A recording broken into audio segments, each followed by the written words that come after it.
ఆడపిల్లని చెప్తుంది జోలికి వెళ్ళిపోవడం తప్ప. నేను చెప్తాను, మేమిద్దరం ప్రేమించుకున్నాం. నీవు అంగీకరిస్తే త్వరలో మా రిజిస్టర్ మ్యారేజ్ కు సాక్షిగా పిలుస్తాం. ఎంత పని చేసావు? పోయి పోయి ఒక నరహంతకుని ప్రేమించి నీ మెడకు నీరే చేతులారా ఉరి తగిలించుకుంటున్నావా?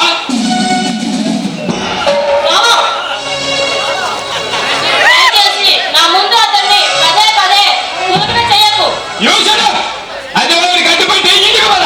Get out.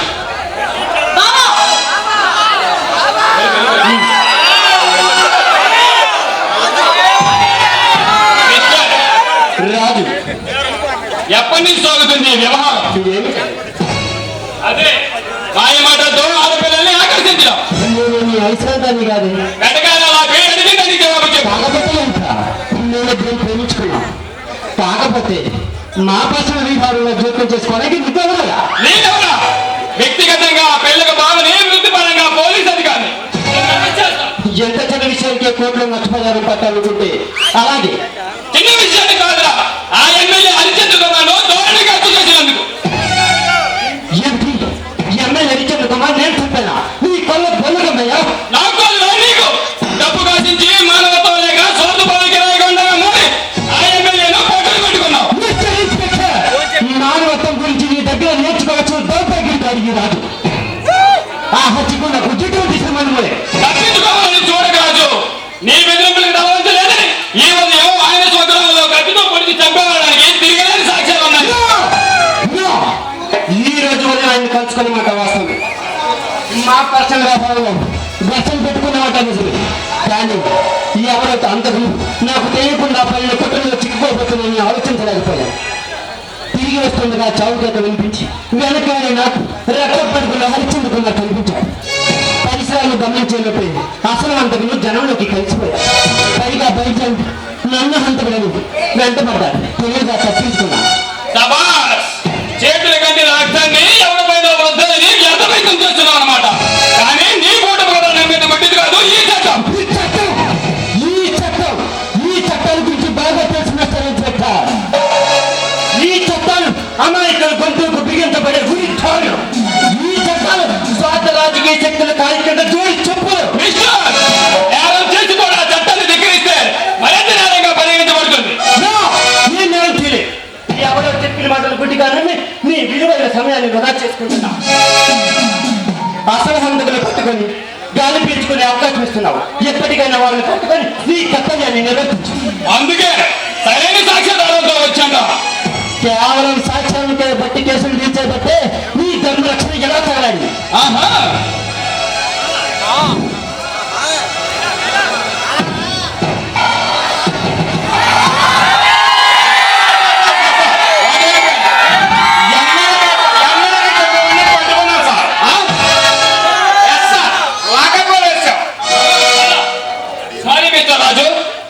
అరెస్ట్ చేసి సాధించడం నీ కలవతేగా. ఒక్క మాట గుర్తుపెట్టుకో, అందరూ అంతర్గతాలు తెలుసుకో. ఎప్పుడు మాటలు నమ్మక అంతరాత్మ నమ్ముకు క్రమశిక్షణ కాపాడుకో. చట్టానికి 1000 కళ్ళు ఉంటాయని నేరస్తుడు తాత్కాలికంగా తప్పించుకుంటా ఎవరికి కావాల్సింది ఆ కడగట్టాలని కానీ గుర్తుంచుకోవాలి. మెచ్చుకో మిస్టర్ ఇన్స్పెక్టర్, అరెస్ట్ అనగానే నీ వెంట వచ్చే భయంతో వచ్చే బేర్పువాడి కాదు ఈ రాజు.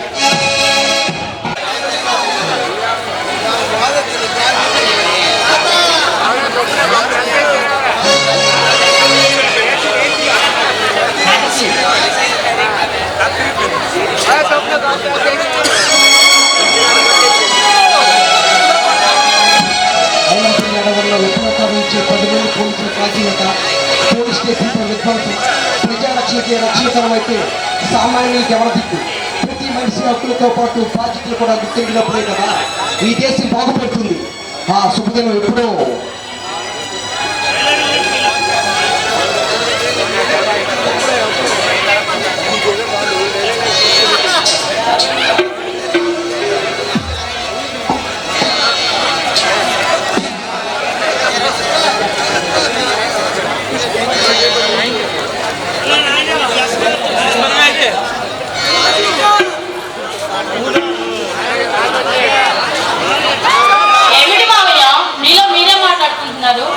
ఏమీ లేదమ్మా, ఏదో లోకం ఇచ్చా.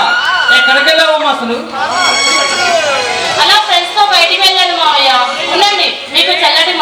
చేస్తాను. అలాగా వెళ్ళి తీసుకొని రా అమ్మా.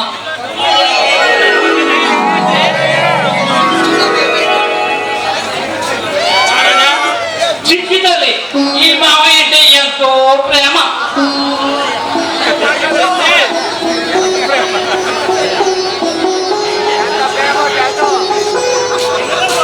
మామయ్య తీసుకోండి.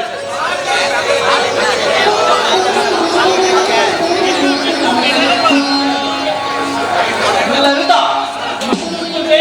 ఆ చనిపోయిన నా చిట్టి చెల్లెలు నా కళ్ళ ముందు నిలబడినట్టు ఉందమ్మా. మామయ్య అవునమ్మా, ఆ చుట్టునాల కొడుకు పుచ్చుకొని నా కంట ముందు, నా చిట్టి చెల్లెలు నా కంట ముందు నిలబడ్డది. అత్తవారి ఇంట్లో ఉన్న సరే నాకు చూడకుండా ఉండేది కాదు. ఆ భగవంతుడు నిర్దయుడమ్మా, నా జ్ఞాపకాలు మిగిల్చి తన తల్లికి తీసుకుపోయాడమ్మా. నిన్ను అన్నయ్యను ఒంటరివాడిని చేశాడమ్మా. మామయ్య ఎంత మాట అన్నారు. కష్టంలోనే తల్లిదండ్రుల పడవ ప్రమాదంలో తల్లిదండ్రులు బాగుంటున్న మమ్మల్ని తల్లిని పెంచిన దైవంగా చేరదీశారు. కూడిలాగా ఆదరించారు. మీరు తోడుగా ఉన్నప్పుడు మేము అనాథలం ఎలా అవుతాం మామయ్య? అమ్మా, ఇంతలో కూడా నాకు అర్థం ఉందమ్మా. ఏమిటి మామయ్య? అవునమ్మా, నీ జీవితంలో ఒక ముత్తు మలుపుని నియంత్రణగా శాసించాలని నా స్వార్థం ఉన్నది. నిస్సందేహంగా తీరుస్తాను మామయ్య. నీ కోరిక కాకుండా ఇంకా నాకు ఏం కావాలి చెప్పండి. నీవు శాశ్వతంగా నా కళ్ళ ముందు నా జీవిత జ్ఞాపకాలను కురుస్తూ అదే నాకు తిరిగాల కోరిక తల్లి. మామయ్య అవునమ్మా, జీవిత కర్మాంగంలో ప్రవేశిస్తున్నా సూర్యుడి అస్తమించిన నాటి జీవితం నాది. ఈ జీవితం అందుకే తల్లి.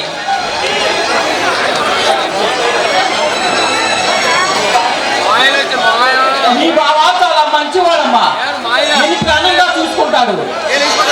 నీ బావని పెళ్లి చేసుకుంటావా? అసలు తేలిన కోరికని చెప్పడానికి విచారిస్తున్నా. భద్రం, నిన్ను ఎంతో ఎత్తుకి ఊహించుకుని ఎన్నెన్నో ఊహలకన్నాను. నీవు ఈ తండ్రి ముందు నీ తండ్రికి ఎదురు చెప్తున్నావా? నా మనసులోని నా అభిప్రాయాన్ని సూటిగా చెప్పడానికి నేను ఎవరి ముందు తలవంచన్నా. నువ్వు లోపలికి వెళ్ళమ్మా, నేను వాళ్ళతో మాట్లాడుతాను.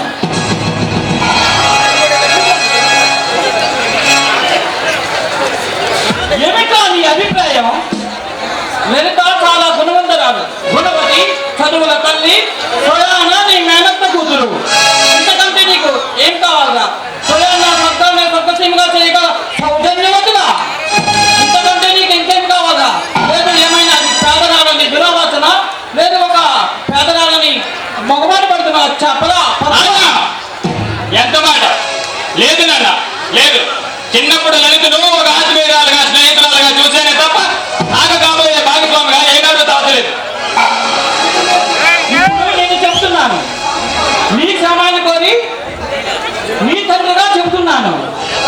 ఆమె తరపున అర్థిస్తున్నాను. నా కోరిక తీర్చరా? ముక్కలై చెక్కలై చిన్న భిన్నమైన వృత్తాన్ని నిలబెట్టరా?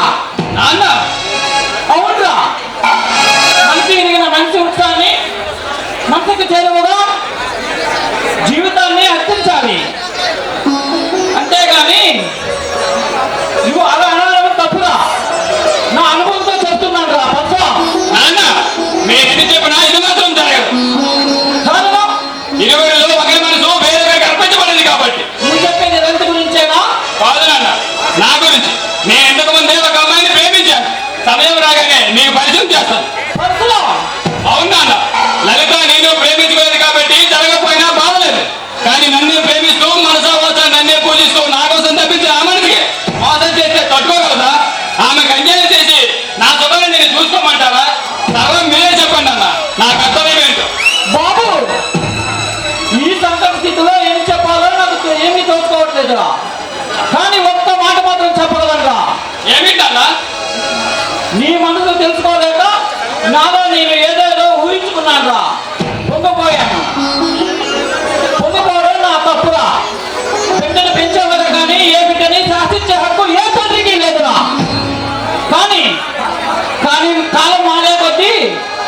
వాడి కాలి మాలని బట్టి మనం మార్చుకోవాలిరా.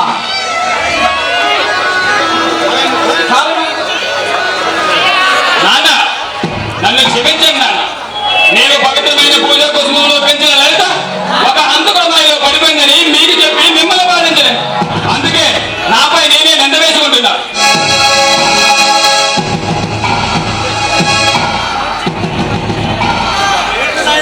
బావా ఓ లలిత, నన్ను క్షమించు బావా. నిన్ను క్షమించడానికి నేనెవరు లలిత? బావా నిన్ను క్షమించేంత అర్హుడిని కాదు, కానీ నీ మంచి మనసుని అర్థం చేసుకోవాలంటే ఏ అమ్మాయి అయినా ఒప్పుకుంటారా చెప్పు.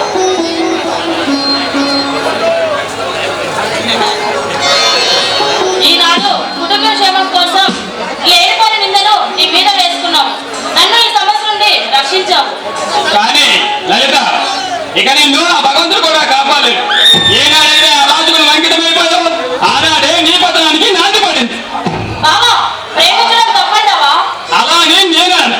కానీ ఆ ప్రేమ గుడ్డిది కాకూడదు. సంస్కారాన్ని చూడకుండా పై పై మెరుగులు చూసి వెళ్ళకపోతే ప్రేమ కాదు. అందులో కామతత్వానికే కానీ అభిమానానికి అనురాగానికి తోలేదు. అంటే అలా అని నన్ను ప్రేమించమని నిన్ను శాసించు. మంచి చెల్లెలు గుర్తెరిగి మెచ్చుకోమని ఒక ఇతరుగా చెబుతున్నాను.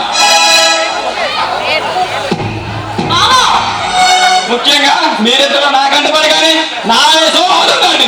ఆలోచన చచ్చిపోయింది. కానీ ఆ వెంటనే సంస్కారం నా వెన్ను తట్టి నన్ను హెచ్చరించింది. ఏది ఏమైనా నేను కోరేది నీ క్షేమమే కానీ నిన్ను శాసించే హక్కు నాకు లేదు. కానీ నీవు నమ్ముకున్నవాడు నిన్ను మోసం చేశాడని నేను తెలుసుకున్నాను. నీకోసం నా ఇంటి తలుపులో తెరిచేవండి. అంతవరకు నీ బావ బతికే ఉంటాడని తెలుసుకో.